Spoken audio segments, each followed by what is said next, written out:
Serious राजनीति कर रहे हैं। पहले जिस टाइप का जेएसएससी का वैकेंसी निकलता है उस टाइप से विधायक बनने के लिए वैकेंसी फॉर्म भरवा रहे हैं। जी, देखिए हम लोग कुछ नया करना चाहते हैं और नया करने के लिए राजनीति में है, इसीलिए अड़चनें भी आ रही हैं।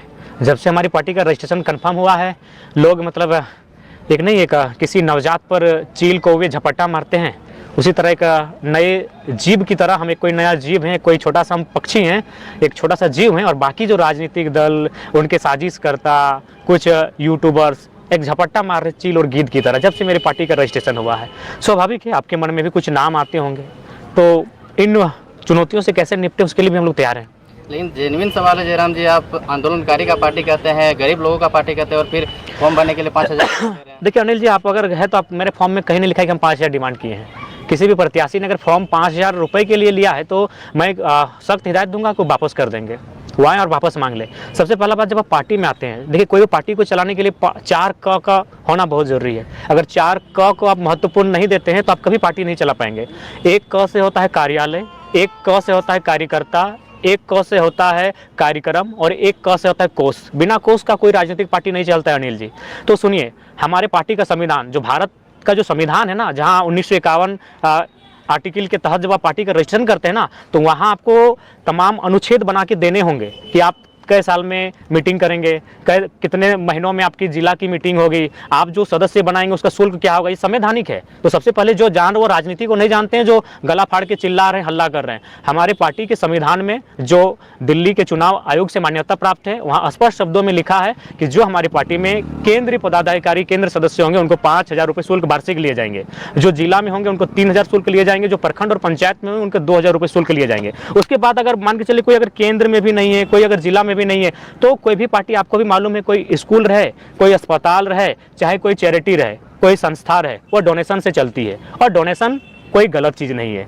जब स्कूल डोनेशन से चलता है, जब अस्पताल डोनेशन से चलता है, कोई संस्था डोनेशन से चलती है, तो नो डाउट बाकी जो लोग हैं वो अनुदान के रूप में उनसे ले रहे हैं। पार्टी में विधायक बनने के नाम से, फॉर्म के नाम से कोई ऐसा नहीं। हाँ, इसी मौके में चूंकि हम लोग को सब काम एक साथ करना था, समय नहीं है, सदस्यता अभियान भी चलाना था, और जो लोग प्रत्याशी बन रहे वो हमारे केंद्र कमेटी के मेंबर भी हैं, वो जो नए भी फॉर्म भरेंगे उनको भी 5,000 रुपये देने होंगे, चूंकि हमारे पार्टी के संविधान में वर्णित है। और आप जब पार्टी चलाते हैं तो पार्टी का जो संविधान आपको जो मान्यता मिला, जिसका हम लोग रजिस्ट्रेशन नंबर मिला है, उस रजिस्ट्रेशन नंबर को जब हम लोग लिए तो उसके लिए हमें एक संविधान वहाँ देना पड़ता है। हर पार्टी का अपना एक संविधान होता है। तो हम लोग जो भी काम कर रहे हैं, अपना जो पार्टी हमारा है JLKM, उस पार्टी के संविधान के अनुरूप कर रहे हैं। आज आप बेनामांकन फॉर्म लिए हैं, कौन सीट से आप लड़ने जा रहे हैं? देखिए उसकी अभी सार्वजनिक घोषणा हम नहीं कर सकते हैं, वो गोपनीय विषय है। पार्टी की कुछ चीज़ें प्रोटोकॉल में होती हैं, और सभी प्रत्याशियों को ये मैंने अधिकार है कि 5 सीटों तक अपना चॉइस कर सकते हैं, 1 2 3 4 5 करके। हम भी अपनी 4-5 सीटों पर चॉइस करेंगे। केंद्रीय अध्यक्ष भी फॉर्म लिया? क्यों नहीं लेंगे? केंद्रीय अध्यक्ष पार्टी के संविधान से ऊपर नहीं है,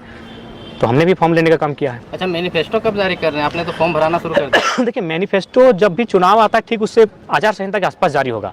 हमने मैनिफेस्टो ड्राफ्टिंग कमेटी का अध्यक्ष और उनके सदस्य बनाकर टीम जारी भी कर दिया है। वे जल्द रिपोर्ट सौंपेंगे, हम लोग प्रेस कॉन्फ्रेंस करके सार्वजनिक कर देंगे। लोकसभा चुनाव के बाद जयराम महतो अपना संगठन को मजबूत पा रहे हैं कि कमजोर पा रहे हैं? बहुत मजबूत पा रहे हैं। लोकसभा चुनाव के बाद बहुत मजबूत पा रहे हैं, और इसमें कोई किंतु परंतु नहीं है। पार्टी का रजिस्ट्रेशन हो गया तो क्या लगता है आपको विधानसभा के चुनाव से पहले आपका सिंबल आ चुका है? तो सिंबल बिल्कुल मिलेगा, हमारा सिंबल मिलेगा। सिंबल मिलने में कोई रोक टोक नहीं होगी। जयराम महतो को ही सिर्फ टारगेट क्यों किया जा रहा है झारखंड में? देखिए आप नाम लेके बोलिए ना, हमको आप कोई परहेज नहीं उनका नाम लेने से। बोलिए कौन टारगेट कर रहे हैं? एक कुछ तथाकथित पत्रकार अपने आप को कहते हैं, देखिए सबसे जो आपके हर एक एक्टिविटी को वॉच करते हैं बहुत माइन्यूटली, और उसमें हर एक चीज में कमेंट करते हैं। देखिए अब मैं विस्तार पूर्वक बता देना चाहता हूँ।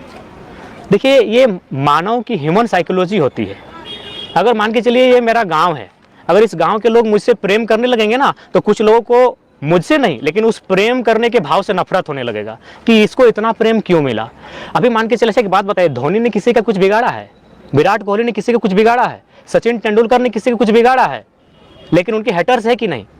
तो लाइक दैट, जब आप सक्सेस होते हैं, जब आप अच्छा काम करते हैं, तो कुछ लोग हेटर्स मिलते हैं। देखिए एक आलोचना अलग होता है, हेटर अलग होता है। जैसे मान के चलिए मैं भरे मंचों पर धोनी के ड्रीम 11 का खिलाफ करता हूं, रोहित शर्मा रहे चाहे विराट कोहली के विदेश में शादी करने का भी मैं खिलाफ हूं, लेकिन जब भारत को जरूरत पड़ती है कि 3 विकेट गिराए, मैं चाहता हूं कोहली शतक बनाए। इसका मतलब मैं उनका हेटर नहीं हूं, मैं उनका आलोचक हूं कि आपने विदेश में शादी किया, आपने ज्वेलरी ऑस्ट्रेलिया से मंगाया, आपने पानी का बोतल फ्रांस से मंगाया, तो मैंने उनके इस व्यवहार की आलोचना की, मैं उनका आलोचक हूं। लेकिन ये जो लोग हैं मेरे आलोचक नहीं है, मेरे हेटर है। अगर आप मेरे आलोचक थे आलोचक थे तभी तो 8,000 रुपये अंगद नायक को नहीं दिए तो सवाल उठाए। नहीं, आप बिल्कुल उनके परिवार को, सबसे पहली बात उसकी भरपाई कोई नहीं कर पाएगा, लेकिन आप सच्चाई जान लीजिए, जब वो घटना घटी थी उस समय हम लोग जितना सहयोग पड़ा था बहुत सहयोग किए थे और आगे भी हम लोग का कोई। अच्छा एक बात बताएं, नरेंद्र मोदी 3 बार प्रधानमंत्री बने, क्या भारतीय जनता पार्टी के कार्यकर्ता या फिर कोई अन्य दल के कार्यकर्ता सड़क किसी दुर्घटना में घटना नहीं होता है?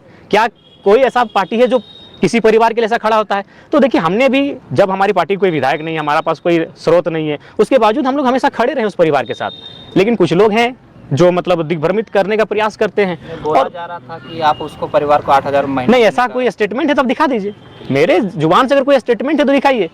नरेंद्र मोदी 3 बार प्रधानमंत्री बन गए तो आज तक उनके राजनीतिक दल से कितने लोगों का घटना घटा? जेएमएम आज इतनी बड़ी पार्टी है, उनके दल से कितने लोगों ने शहादत दिया है, कुर्बानी दिया है? देखिए, परिवार की मुसीबत में साथ आना ये स्टेटमेंट है और आगे भी हम लोग खड़ा रहेंगे, भले उसके परिवार हमारी क्या बोलती है।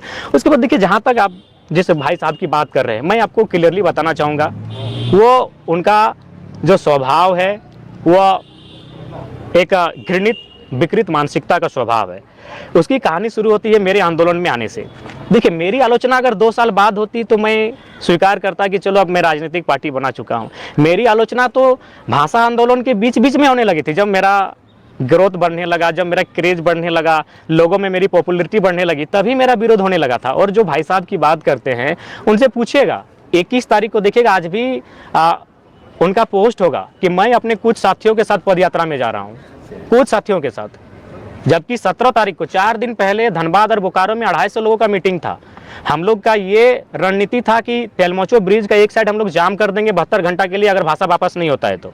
हमें लगता है उसके बाद जैसे हम 17 को मीटिंग करते हैं और जब ये निर्णय आपस में चर्चा करते हैं, हालांकि तय नहीं हुआ था करेंगे कि नहीं, अगले दिन भाषा वापस हो जाती है। जब 18 को भाषा वापस हो चुकी है तो 21 को क्यों गए थे? तो इसका रीज़न यही था, एक हमारे तो चाची के भी बड़े नेता हैं जो मेरे ही क्षेत्र के हैं और उनको भी ये लगा था कि अगर ये लड़का आगे बढ़ेगा तो कहीं ना कहीं मेरे लिए संकट होगा। तो उन लोग एक प्लानिंग किया कि अब इसको पूरा राज्य जानने लगा है, इसके हाथों में नेतृत्व है, मानव श्रृंखला हो चुका है, लाखों की भीड़ आ चुकी है, अब क्या कीजिएगा ना कुछ नया कीजिए ताकि नेतृत्व को इसके हाथों से लिया जाए। तब वो क्या किए, पद यात्रा निकालें। आपको पद यात्रा जाना था, हम लोग भी समर्थन करते। उस मीटिंग में चर्चा काहे नहीं हुआ?